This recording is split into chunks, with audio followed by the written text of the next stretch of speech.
everyone, welcome back to my channel. Hope you're all doing well out there. And today we're going to head back to 1960 for another Hammer horror film. But before we're going to do me a favor, like, comment, and subscribe. Subscribe.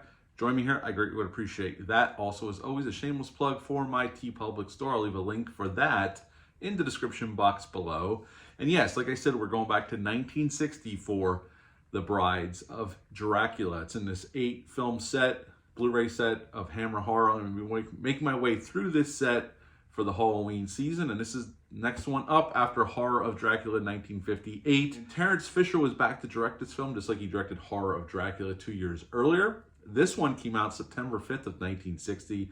It's an hour and 25 minutes long, so it's in that sweet Hammer horror film spot of just long enough to get the story we need to tell in, but short enough that we're not overplaying our hand. So I consider the runtime a very high plus for this film. In this film, they brought Peter Cushing back as Dr. Van Helsing, although he would not come back for Dracula, Prince of Darkness, but he is in this film. And in this film, we pretty much have this young school teacher that gets dropped off at this little inn, and she ends up spending the night in this castle nearby by this baroness. And she finds her son chained in this room, and her son's very charming, talks her into stealing the key out of her mother's bedroom, and she helps him get released. But here he drinks his mother's blood, and he is basically, although like the script was originally titled Disciple of Dracula, he's a Dracula-like character, and off we go. Van Helsing gets sucked into this plot, and he wants to defeat the vampires. And at the end of the film, well, actually, we get this interesting scene where Van Helsing does get bitten by the Baron, and he cauterizes the wound and cleanses it with holy water, and he heals himself to go on to defeat the Baron at the end of the film in this outside of this windmill. Very much reminiscent of Tim Burton's Sleepy Hollow. If you remember when I reviewed that film, I said that was Tim Burton's homage to Hammer horror films, and the windmill in this film looks very similar to the one that's in Sleepy Hollow. The Baron is defeated, and that is the end of our film, and that is The Brides of Dracula. What to like about this one? Well, I think Terence Fisher does a nice job with this one. I like the set design once again. I like the way it's shot. The cinematography looks nice.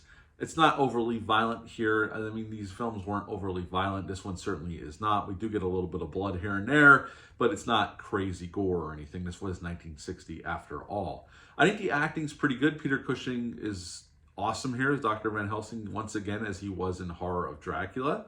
I mean, he doesn't show up for the first 20 minutes of the film, 25 minutes, but once he's in it throughout the rest of the movie, and he's obviously the star here. Originally, Christopher Lee was meant to be in this film as Dracula. The original script was more Dracula heavy. Remember, it was called Dracula 2 at one point, Disciple of Dracula, but Christopher Lee actually turned him down.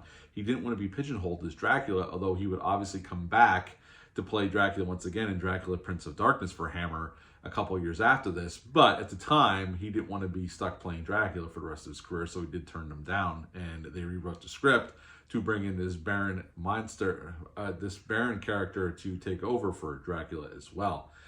Any downsides? I think this movie moves fairly quickly enough that, you know, any downsides you do have, you're having a good enough time. I had a great time with this one. I actually really liked this one a lot. I think this is kind of on the same level as Horror of Dracula. It's a really well-told story. Definitely playing that Bram Stoker's universe just in their own Hammer way.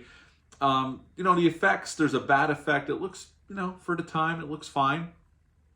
The vampire teeth in that, and the blood looks, you know, that red that pops off the screen in Technicolor. I really like this one. I really enjoyed my time with it. It's actually my first time watching this one. As I said, I saw Horror of Dracula when I was a kid. I never saw this one, but I really did enjoy it. And at the end of the day, I would give The Brides of Dracula an 8 out of 10. 8 out of 10 for The Brides of Dracula. If you've ever seen this one, leave a comment down below. Let me know. Hit the thumbs up. Hit the subscribe button. Share this video. I greatly would appreciate that. And like a lot of Hammer horror films before we leave, it was shot at Bray Studios. That's it for this video. Until next time, bye.